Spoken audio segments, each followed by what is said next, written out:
김치는 맛있어야 한다. 아주 화끈하게 100% 국내산으로 신흥년 전통으로 햇섭 인증으로 화끈하게 맛있다. 화끈하게 통한다. 화통 김치. 배추김치, 알짜김치, 총각김치, 깨들김치, 깍두기도 화통. 검색창에 화통 김치. 아우 맛있어. 새벽 2시에 깨어났나? 딱히 고민이 있어서 그런 건 아니다. 새벽 5시에 일어났나? 새벽 6. 아우, 이 인간이 잠도 못 자게 화장실을 들락거려. 남성 활력과 전립선 건강. 하루 한 알로도 충분합니다. 소팔메토, 오카코사놀, 아연, 비타민 A, D, E까지 하루 영양 기준치 100%를 꽉 채운 메가셀 남자의 활력. 지금 바로 인터넷 검색창에 메가셀 남자의 활력을 검색해보세요. 탄핵 반대 집회를 주도했던 태극기와 십자가의 동맹을 보면서 자괴감을 느끼는 기독교인들에게 기독교는 민주주의를 싫어하는지, 아예 관심이 없는지, 아니면 기독교도 민주주의를 지지하는지 답답하고 궁금한 시민들에게 호모 요쿠스의 저자 이병주 변호사가 시원한 질문과 명쾌한 답변을 제시합니다. 박근혜 사태와 기독교의 문제, 기독교인들에게 민주주의는 무엇인가? 도서출판 대장간.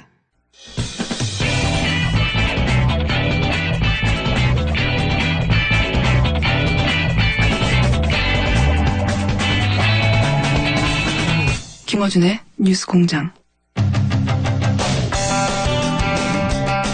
사드 추가 배치, 청와대 보고 누락 과정에 군 사조직 알자회가 관여되어 있다는 주장이 제기됐습니다.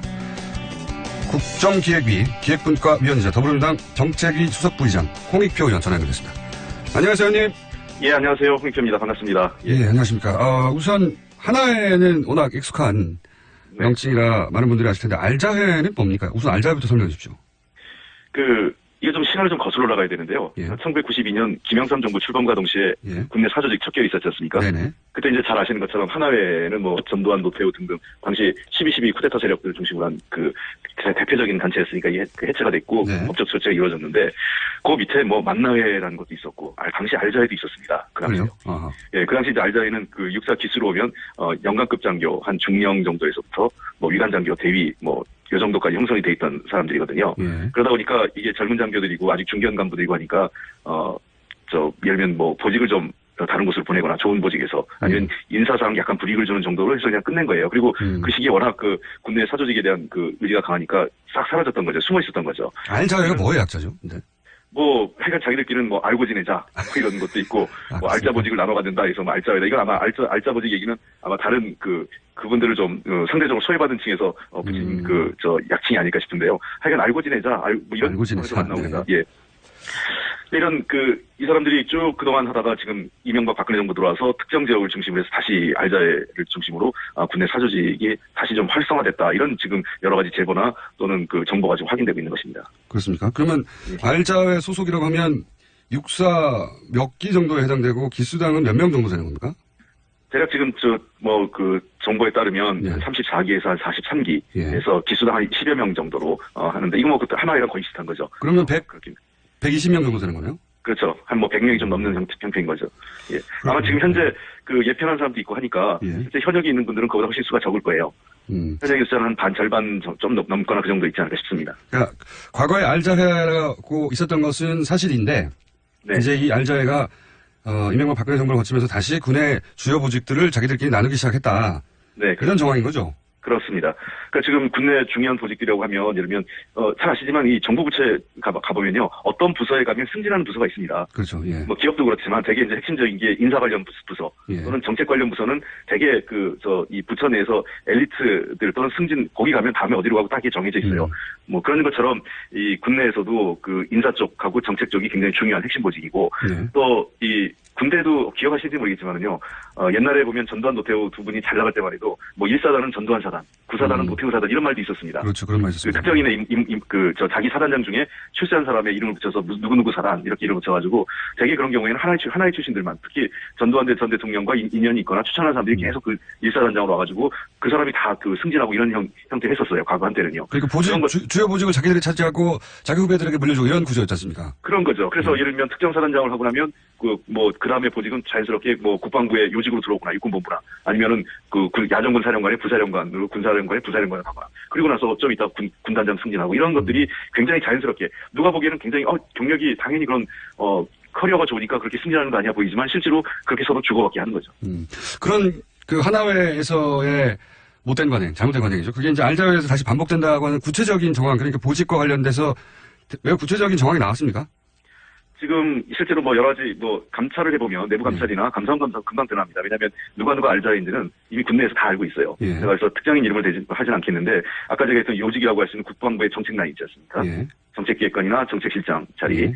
그리고 그 기무사령부 기무사. 예. 예, 그다음에 특정 사단장직, 그다음에 한미연합사 등, 뭐 특전사령부, 뭐 이 특정사령관과 관련된 직위, 뭐 그리고 이러한 것들이 대개 지금 현재 알자회와 관련돼 있는 그 중요 보직으로 지금 회자되고 있는 것입니다. 그리고 그 주요 보직의 알자회 출신들이 지금 현재 자리를 맡고 있는 건 팩트고. 뭐 제가 실명까지는 하지 않겠고요. 많은 분들이 지금 뭐 지금 현재는 다는 아니지만 상당 중요한 보직을 거기에 그 대물림하고 차지하고 있는 것입니다. 이게 이명박 박근혜 정부라고 이제 크게 말씀하셨는데 그럼 범주가 10년이란 말이죠. 혹시 네. 특정 시점부터 본격적으로 시작됐다 이런 시점이 있습니까? 실제로 이게 그 본격화된 건 아마 박근혜 정부, 이명박 정부 후반부터인 것 같아요. 예. 그래서 이분들이 본격적으로 이제 그때부터 그 힘을 모아가면서 특히 지금 이 박근혜 정부에서 그래서 이분들이 문제가 돼서 민정라인에서도 실체를 확인을 했는데 예. 이게 우병우를 중심으로 해서 묻었다. 이게 이제 지난번 그 청문회 때 우리 박범기 의원이 지적한 사항이지 그렇죠. 않습니까? 예. 그러니까 이게 최순실하고 연관돼서 승진하고 우병우 전 민정수석과 연결해서 뭐 자기들의 그 어떤 인사상의 그 어떤 뭐랄까 특혜를 누리고 이런 것들에 대한 제보가 끊임없이 제기되고 있는 겁니다. 그래서 이 문제를 그 제대로 그 해결하거나 분명히 처리하고 넘어가지 않으면 군의 어떤 공정한 인사상의 공정성이랄까 정의 이런 것들을 바로잡을 수 없다 저는 보고 있습니다.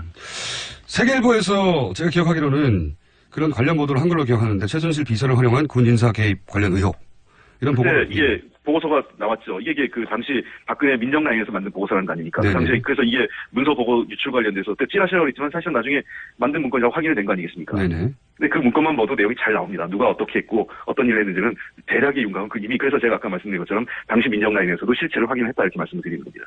그리고 실체를 확인했고 당시 보고서를 정확하게 기억은 안 나는데 특정 기무사령관이 부임하면서 이렇게 본격화됐고 이것을 민정라인에서 파악을 했는데 덮었다 그냥. 예. 그런 겁니다. 예, 덮었고. 그래서 실제로 그 안에 보면 작은 그 동그라미로 군내 사조직 알자회 세력화 동향 이렇게까지 해서 자세하게 내용이 나옵니다. 네. 그리고 청와대에서 군 내부에서 그런 동향이 있다는 걸 보고한 문서가 유출돼서 세계일보가 보도를 했었죠. 예. 그렇습니다. 그래서 이거를 그 당시에는 찌라시라고 그러고 인정 안 했지만 나중에 법원 판결을 보였으니까 이 문서는 청와대에서 만든 거라고 인정을 했지 않습니까? 예.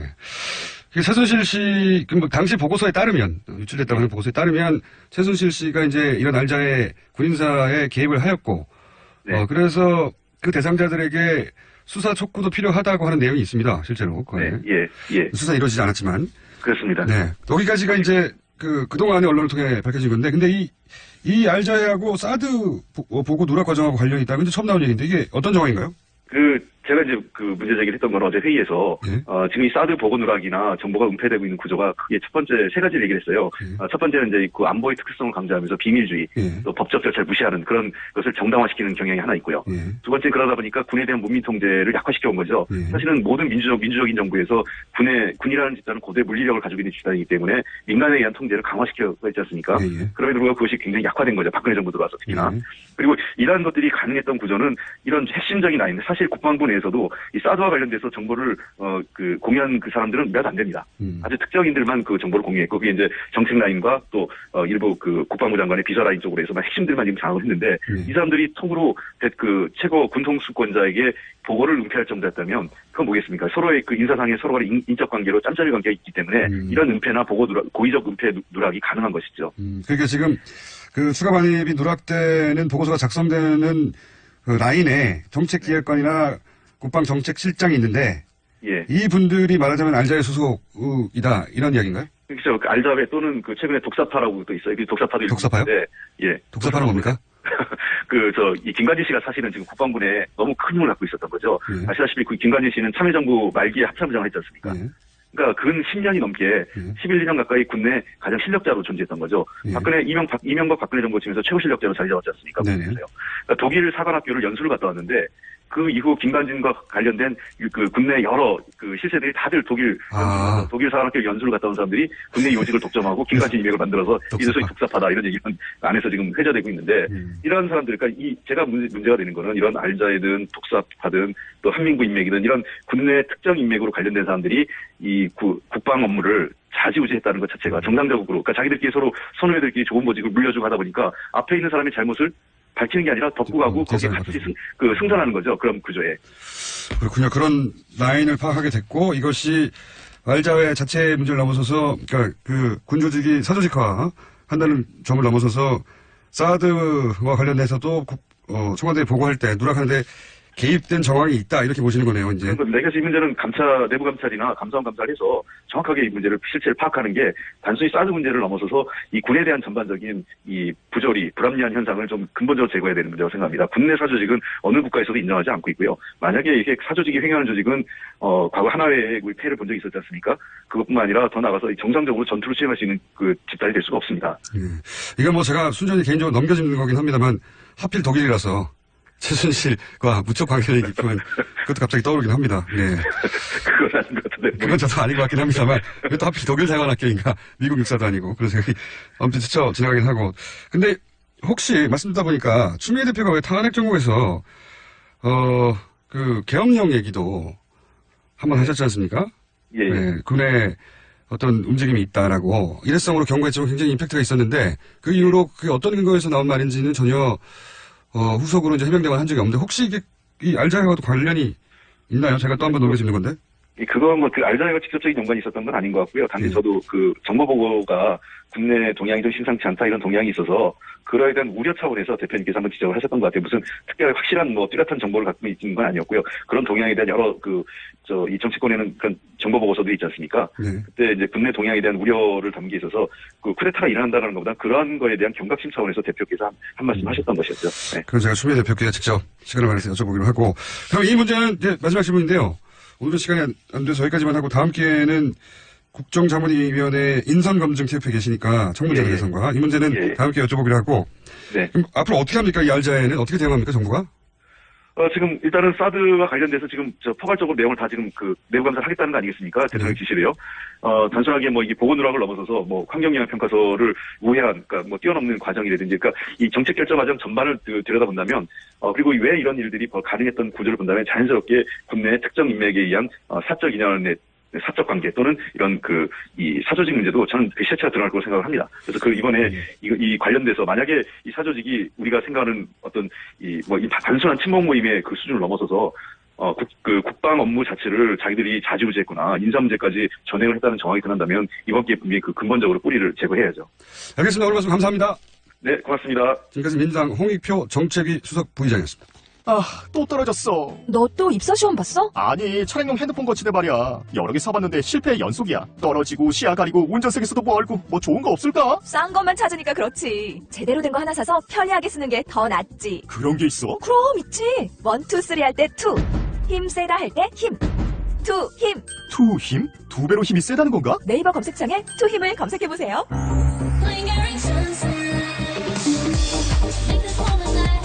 바가지 발팩스 서튼의 신곡 링거링 선셋. DJ Korea Records. 안녕하세요. 윤상입니다. 제가 사랑하는 피아니스트 김광민 씨가 6월 24일, 25일 LG 아트센터에서 단독 공연을 합니다. 따뜻한 체온을 담아 선사하는 특별한 무대에 여러분들을 초대합니다.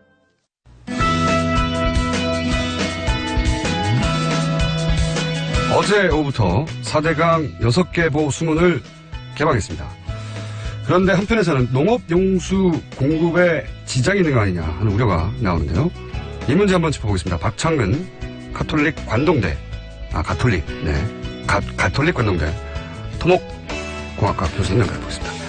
안녕하세요, 교수님. 네, 안녕하십니까. 네. 이 문제가 가장 첫 번째 여쭤봐야 될 부분인 것 같습니다. 지금 개방되는 보호의 수질 오염은 어느 정도입니까? 어제 발표를 했죠. 예. 발표한 자료를 보니까, 낙동강 오염 상황이 좀 심각하게 지금 되고 있습니다. 그러니까 5월 31일 현재 낙동강 강정보 같은 경우에는, 3,000개 정도, 녹조가 있는데, 이게 뭔지 신고하니까, 1세제곱, 1ml에 3,000개 3,000개 있다는 얘기인데 예. 1ml 우리 엄지손가락 있죠. 그렇죠, 그렇죠. 그 정도 됩니다. 거기에 녹조 알갱이가 한 1,000개가 있다는 겁니다. 그러면 그게 어느 정도 나쁜 건지 감이 잘 안 가는데. 그러니까 엄지손가락만 한데 녹조 알갱이가 3,000개 있다 그러면은 그 녹조가 거의 다 돼 있다는 얘기죠. 그러니까 물이 좀 뻑뻑해지기도 하고. 예. 그러니까 그 속에는 또 독성 물질이 있습니다. 이건 뭐 사실상 강이 아니라고 봐야 되는 거죠, 이 정도면. 그렇습니다. 이게 이제 강정보에서 지금 그 정도가 있고, 다음에 상주보, 낙동강 제 상류에 있는데, 거기에서는, 1ml당 4,600개의 녹조 알갱이가 4,600 개. 있는 걸로 엄청나죠. 1ml. 1ml면 정말 1cm가 사실 손가락이니까. 예. 예. 1cm 되는 안에, 3, 4천 개의 녹조 알갱이가 있다는 그런 뜻입니다. 감이 잘 안 옵니다만 엄청나게 오염됐다는 얘기인 것 같고요. 예. 네. 그런데 이제 그래서 오염됐으니 개방하자는 것은 문재인 대통령 후보 시절에 공약이기도 했고 사실은 다른 후보들도 홍준표 후보를 제외하고는 다 개방하자고 했는데 이제 개방하게 되니까 이런 문제 제기가 있습니다. 보호를 개방하면 농업 용수 공급에 차질을 빚는다라고 하는 반론 보도가 이런 그 보호 개방 뉴스와 함께 항상 달리거든요. 이런 우려가 있다고. 근데 저희가 이제 전문가가 아니다 보니까 이게 맞는지 틀린지 몰라서 제가 교수님을 연결한 건데요. 이게 농업 용수 공급에 차질이 빚어지는 게 맞습니까? 전혀 사실은 무근입니다. 왜 그렇습니까? 웬만한 이제 지금 이제 가뭄이 심한 지역이 그 충남 서부 지역, 그러니까 서산시, 예산군, 횡성군, 보령군 쪽이거든요. 이쪽은 금강으로부터 적게는 30km 이상 떨어져 있는 지역입니다. 그리고 수계를 달리하는 지역이거든요. 그렇군요. 그러니까 수계라는 게 산능성이를 얘기하는데 거기로 이제 물을 포올려가지고 보내야 되는데 실제로 지금 보령댐 같은 경우에는 금강으로부터 물을 포올리는데 고개를 하나 넘어야 됩니다. 이게 한 140에서 50m 정도 되는 고개를 넘어야 되니까 물 공급하는 발로 길이도 길 뿐만 아니라 이 펌핑을 해야 되니까 전기료 요금이 상당히 올라옵니다. 그러니까 경제성이 전혀 없는 거죠. 그렇게 안 한다는 말씀이신 거죠? 한마디로. 네, 하기는 하는데 울며 기다 먹기로 지금 하고 있는 그런 양상입니다. 그러니까 지금 이제 보혜 수문을 연다고 해서 물이 없는 게 아니거든요.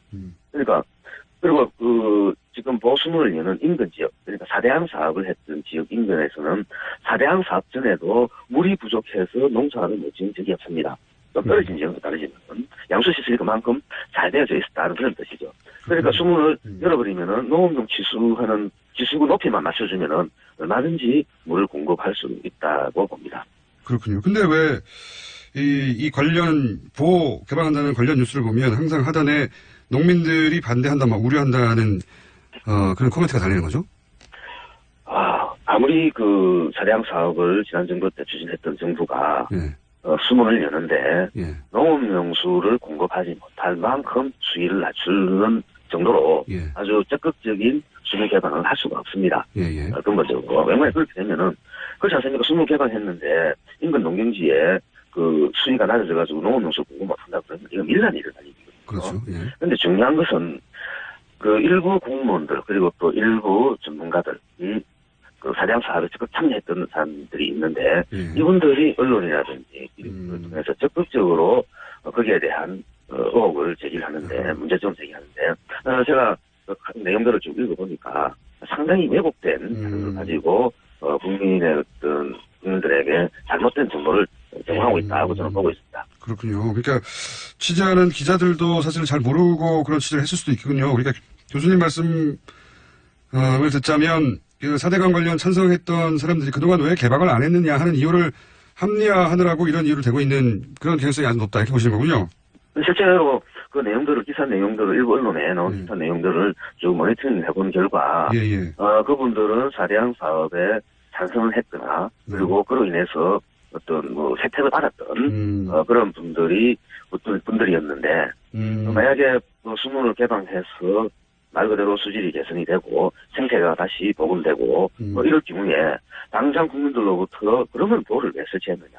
따라서 사대항 사업을 그동안에 쭉 선행해왔던 그분들의 위치가 좀 난감해지겠죠. 그러다 보니까 지금 이 시점에서 또다시 그 곡하가세로 국민들을 속이고 있다고 저는 보고 있습니다. 알겠습니다. 교수님 말씀은 이해했습니다. 물론 그분들 반론도 저희 나중에 한번 들어볼 텐데요.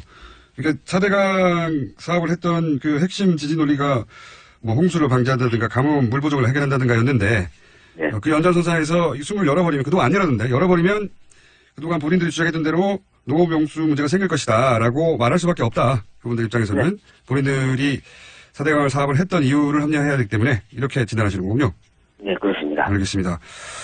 그런데 제가 다른 인터뷰에서 본 것 같은데, 농업용수가 부족할 수 있다는 이제 잘못된 우려 혹은 왜곡된 주장이 이렇게 불거진 데에는 정부 책임이 있다 말씀하신 것 같은데, 정부 구체적으로 어떤 말씀이십니까, 이게? 초창기에, 저기 공무원들이 상당히 대응을, 아주 소극적으로 했었습니다. 예. 무슨 얘기인가 하니까, 아직도 그 정부 내에는 4대 항사도 적극 관여했던, 그리고 책임을 져야 할 분들이 있기 때문에, 소극적일 수밖에 없다. 제가, 그러니까 지난 5월 22일 날 청와대에서 발표를 했지 않습니까? 수문을 연다. 네네. 5일 전에, 제가 이런 어떤 식을 한 적이 있습니다. 문 대통령께서 수문을 열라 해도, 공무원들은 이리저리 꼼수를 부리면서 수문을 안 열 것이다. 제대로 열지 않을 수 있다. 네, 그런 얘기를 했는데, 지금 현재 상황을 보면은, 그런 요소가 다분히 정해졌고, 다시 해서 수문을 제대로 못 열었다는 얘기죠. 이게 무슨 논리인가 하니까, 지금 하만보 같은 경우에는 수심이 지금 세계 도면을 보면 6m입니다. 근데 수문 여는 게 0.2m밖에 수위를 안 낮추거든요.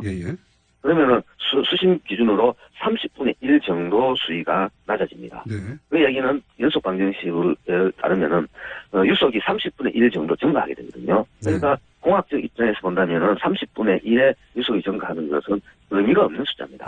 그러니까 그러니까 수문을 열었는데 녹조가 저감되기에는 유속이 한계가 있고 더더욱이나 계속 날씨가 따뜻해지지 않습니까? 왜냐면 녹조는 조금 더 많이 생길 거거든요. 그러면 어떤 논리가 발생하는가 하니까, 옛날에 시민사회단체 또는 일부 4대강 반대를 했던 사람들이 숨을 열어라 했는데, 열어봤다. 열어보니까 오히려 녹조가 더 증가하더라라는 잘못된 결과를 만들 수가 있습니다. 그래서 이 부분에 대해서, 지금 정부도 적극 대응해야 되고, 우리 시민사회단체도 거기에 대한 어떤 관심을 계속 가지게 될 필요가 있습니다. 그렇군요. 그러니까 열라고 해서 열긴 열지만 아주 조금만 열어서 그 정도로는 녹조 해결이 안 되는 정도로만 문을 열어놓고 봐라 녹조 해결 안 되지 이런 주장을 할 가능성이 높다고 보시는 거죠? 그렇죠. 이름칠이 되니까 또 녹조가 더 많아지지 않습니까? 오히려 녹조가 그럼 0.2m 정도 일어났다 그러면 오히려 이름칠 계속 나오지 않습니까? 그럼 녹조가 오히려 더 증가할 수 있거든요. 그러니까 이런 것들을 다 무시해버리고 따라 수문을 열어내서 열었는데 녹조가 오히려 더 증가하지 않느냐. 그래서 보가 그 녹조 발생의 원인이 아니다. 이런 어떤 잘못된 논리를 만들 가능성이 있기 때문에 이 부분에 대해서는 조심할 필요가 있습니다. 그렇군요. 이거는 군에서 사드 문제를 가지고 청와대에 제대로 보고하지 않는 것과 같은 맥락에서 유사한 맥락에서 정부 부처의 4대강을 찬성했던 세력 혹은 혜택을 입었던 세력이 청와대를 상대로 장난치는 게 되는 결과인데 만약에 그렇다면 그죠? 그럴 가능성이 충분히 좀 있기 때문에 이 부분에 대해서는 여기 청와대나 정부가 아주 적극 대응할 수 있는 논리를 만들 필요가 있는데 제가 판단할 때는 특히 하만보 같은 경우는 20cm밖에 안 낮추기 때문에 수위를 충분히 나중에 모니터링 결과를 제시를 하면은 그런 잘못된 정보를 가지고 왜곡된 또 논리를 만드는데 저는 분명히 기여하리라고 봅니다. 알겠습니다. 그러니까 앞으로 뉴스를 볼 때 단순히 수문 개방만 볼 게 아니라 얼마나 열었는지를 반드시 확인해야 되겠군요. 그렇습니다. 알겠습니다. 오늘 여기까지 하겠습니다. 교수님 감사합니다. 네, 고맙습니다. 네, 매우 중요한 지적이었던 것 같습니다. 저희는 반론권을 보장하고 있습니다. 수문 개방이 녹조 해결에 도움이 안 된다고 생각하시는 전문가들 저희가 열심히 섭외해서 인터뷰하려고 하고 있는데 잘 안 되고 있습니다. 네, 앞으로도 반론이 있으신 분은 연락을 주시고 저희 섭외를 좀 받아주시기 바랍니다. 지금까지 박창근 가톨릭 관동대 토목공학과 교수님이었습니다.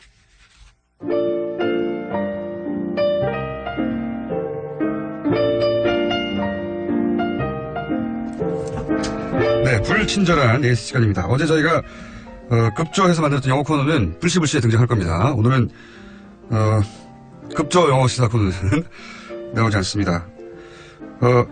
뉴스 공장, 정확하게는 TBS가 어디까지 잡히는지 알려달라고 했더니 충남 서천을 지나가다가 잡혔다고.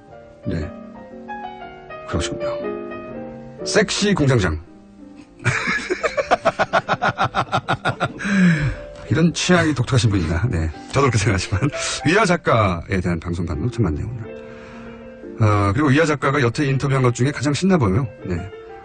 모든 분들이 그렇습니다. 모든 전문가들이 저희가 인터뷰를 하면 신나합니다. 네. 다음에는 트럼프를 불러주세요. 네. 섭외해 볼게요. 저희는 섭외 한게 없습니다. 일단 집어넣어 봅니다. 일단, 이 사람 안 되겠지. 이런 생각 자체를 하지 않습니다, 저희는. 예. 궁금하다 그러면 무조건 넣어봅니다. 한계가 없다. 국내에서만 찾지 않고요. 전 세계에서 찾습니다, 저희는. 자, 사실, 반기문 사무총장이 중도 포기하지 않았다면, 국제적 인터뷰 여러 번 했을 겁니다. 라인업 밑에 있었는데, 유럽에서도 했을 테고. 자, 그리고 이제, 잠시 나오신 분이 옆에 한 분 계세요. 중마왕. 저 왜 부르셨어요? 양지열 중마왕 잠깐 나와 계신데. 뜬금없이. 네, 나오신 이유가 뭐냐면, 제가 월요일부터 다시 휴가입니다. 그러게요. 예, 뭐 했다고 쉬러 가세요? 딱 일주일. 네. 제가 휴가 간 기간 동안 그런 문자 쏟아지겠죠. 당신 뭐 한 게 뭐인데 공장장. 그러게. 어딜 가냐고. 트럼프랑 인터뷰할 자신 없으니까 가는 거 아니에요? 영어가 안 돼서? 다시 이제 양지열 중마왕이 제가 없는 동안 방송을 진행할 테니 시청률이 많이 떨어져요. 지난번에 청취율 그대로 유지됐잖아요. 왜 그래요? 알고 청취율이 있으면서. 크게 떨어질 것 그때가 같거든요. 청취율 조사 기간이었어요. 내가 했을 때가. 팟캐스트 다운로드 떨어질 것 같고. 네. 일주일 잘 버티고. 비정상의 정상화. 일주일 동안. 자, 다음 주부터는 돌아오지 못하게. 양지열 중마왕이 공장장은 안 되고 이제 작업반장 정도 역할을. 일 맡기고 가면서 그렇게 또 그 사람에게 민폐를 끼치죠. 양반장이라고 제가 부르고 있습니다. 명패 빼버릴 거야. 자, 예. 저희가 명패, 공장장 기본적으로 명패가 있거든요. 보통 8, 90년대 유행했던. 근데 명패 없어졌네요. 네. 그러고 보니까. 자개로 만든 거. 어디 갔어요? 수요일 날 있어. 그 명패를 반드시 깔고 그 옆에 부하 직원 양반장이라고 종이로 만들어서 적폐청산하겠습니다. 알겠습니다. 자, 부탁드리고요. 예, 잘 다녀오시지 않기를 바라겠습니다. 방송하다가 망하시길 바라고요. 자, 이제 나가주세요. 예, 알겠습니다. 자, 저는 그래서 다음 주 월요일 날 뵙습니다. 오늘 뵙고 나서 여기까지 하겠습니다.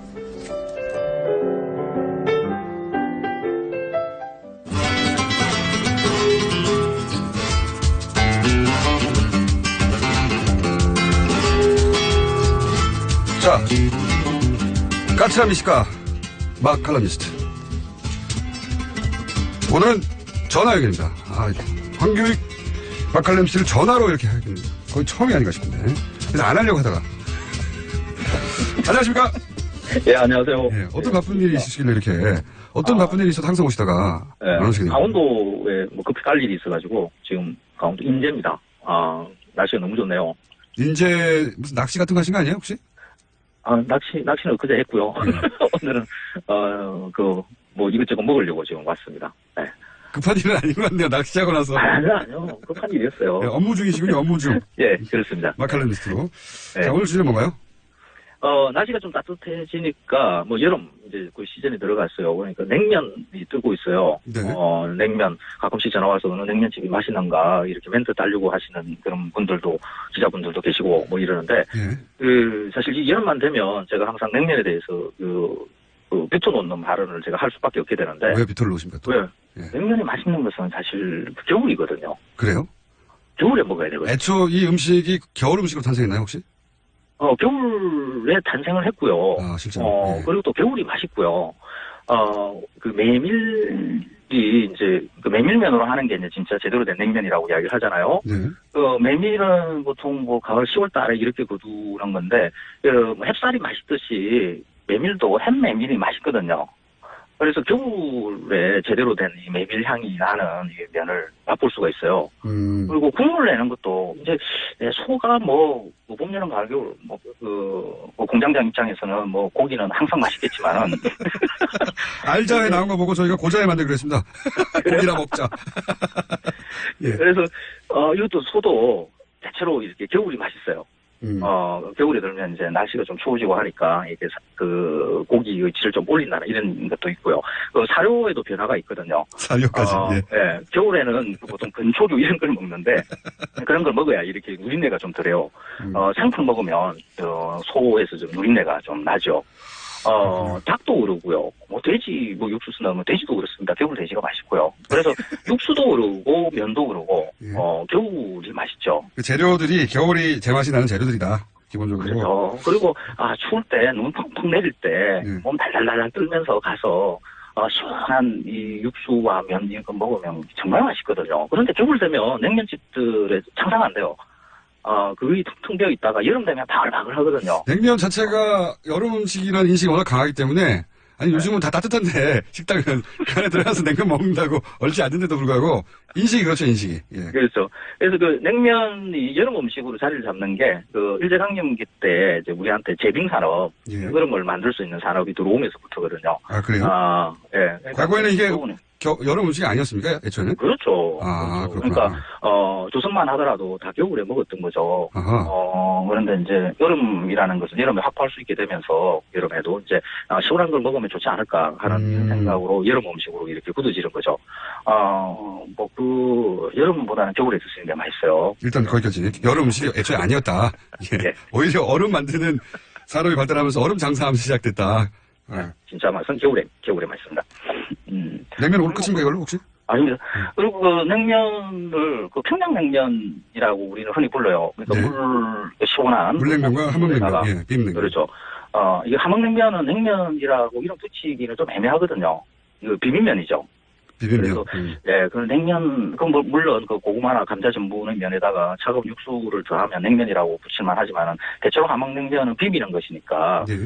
정확하게는 비빔면, 비빔 고구마면, 비빔 감자면, 그 북한에서는 농마국수 이렇게 보통 부르거든요. 그래서 냉면이라고 부르기는 조금 애매해요.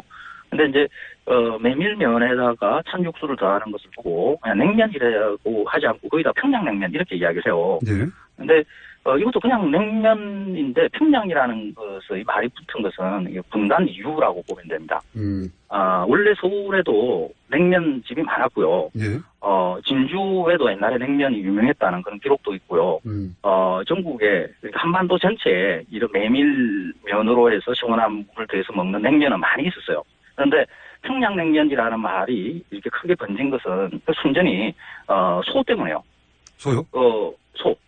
이게 그 냉면의 육수는 소고기 국물을 기본으로 하거든요. 예. 그런데, 요즘은 이제 우리 한우라 그러면 뭐 횡성한우, 머성한우 뭐 이렇게 지역마다 유명하다 이렇게 붙어 있지만은, 그거는 그냥 지역에서 키우는 그 방식에 따른 이런 분류고, 일제강점기만 하더라도 소가 지역마다 달랐어요. 그래서 뭐 진주우, 한평우 뭐 이런 식으로 그 지명과 우자를 붙여가지고 이렇게 분류를 했거든요. 예. 그 중에 이 평양우가 맛있다라고 소문이 크게 났었어요. 그렇군요. 그래서 평양에는 불고기, 고기가 맛있고 그 국물, 그 맛있는 평양으로 내는 육수도 맛있으니까 평양냉면이 맛있다. 그렇게 된 거군요. 평양의 냉면이 맛있는 거죠. 평양냉면이 맛있는 게 아니라. 평양에 있는 소가 맛있기 때문에 그 소로 만든 육수, 그 육수에 담긴 냉면이 맛있어서 평양냉면이 맛있다. 이렇게 된 거군요. 네, 그렇죠. 근데 이제 그래서 이제 평양의 냉면이 맛있다라는 것을 일제강점기에 이렇게 소문이 좀 나요. 예. 그러고 난 다음에 분단되고 우리는 평양을 못 가지 않습니까? 예. 그러니까 이 서울의 여러 냉면집들이 이렇게 평양을 앞세우는 마케팅을 시도를 한 거죠. 그렇군요. 예전에 우리가 평양에서 먹었던 그런 냉면처럼 낸다. 그래서 앞에다가 이게 평양냉면이라는 말을 붙이는 거죠. 그래서 평양냉면이라는 카테고리가 따로 원래 존재하는 것이 아니라 두루두루 다 냉면인데 분단 이후에 우리가 평양을 가지고 그쪽 육수 맛이 맛있다고 해서. 그렇죠. 예. 그래서 평양냉면은 평양에서 먹어야 되는데 언제 가서 먹을거나. 이야기가 옆길로 빠지는 걸 보니까 제가 보니까 놀러 가신 거예요. 자꾸 빨리 끝내고 다시 돌아가시려고 그런 것 같은데. 아닙니다. 저는 일 때문에 전국을 다니면서 곳곳에 음식을 다 먹어야 되는 게 제가 일이거든요. 근데 이제 그 북한에 그러니까 고향이 북한이신 분들, 그런 분들 이제 평양냉면을 그 북한에서 만드는 방식으로 만들어서 유명해진 식당들이 있지 않습니까? 네, 그런 식당들이 있죠. 있죠. 보통 북한에서 오신 분들, 이런 분들이 냉면을 가게 하시는 분들이 많고요. 그런 분들의 식당에 가야 진짜 냉면 맛이 난다라고 생각들을 하죠. 그렇죠. 저는 근데 저도 그렇습니다. 솔직히 근데 평양냉면을 그런 평양 방식으로 만들었다고 하는 냉면 맛이 잘 없더라고요. 저는 좀 심심하고. 안 그런가요? 고기만 드시니까 냉면 맛을 아시겠어요? 인정. 이게 냉면, 흔히 우리 말하는 그 평양냉면이라는 이 물냉면을 먹으면 사실 이게 뭔 맛이야 하는 분들이 많아요. 아니 물냉면을 좋아하는데 이렇게 평양식으로 전통을 만들었다고 하는 것은 좀 심심하더라고요. 저는. 예. 맞아요. 심심해요. 예? 이 심심하다는 게 매력이 있는 거죠. 심심한 게 무슨 매력입니까? 심심할 뿐이죠. 그게 아니죠. 원래 맵고 달고 짜고 하는 이런 자극적인 것은 그냥 예. 입에 넣으면 그 맛이 확연하게 느껴지니까 그렇습니다. 내 감각을 곤두세울 필요가 없어요. 미식가들은 그러면 되는 거죠. 그 맛에 집중하면서 즐기는 거예요? 맞습니다. 어렵게 드시네. 맛이 심심하니까 이거 뭐로 했지? 소고기 넣었나? 돼지고기 넣었나? 이런 면에 메밀 말고 밀가루나 전분을 얼마나 넣었지? 막 이런 것들을 계속 생각하면서 먹게 되거든요. 알겠습니다. 선생님. 내 감각을 군두세우는 음식인 거죠. 알겠고요. 여기서 끝입니다. 시간이. 그래요?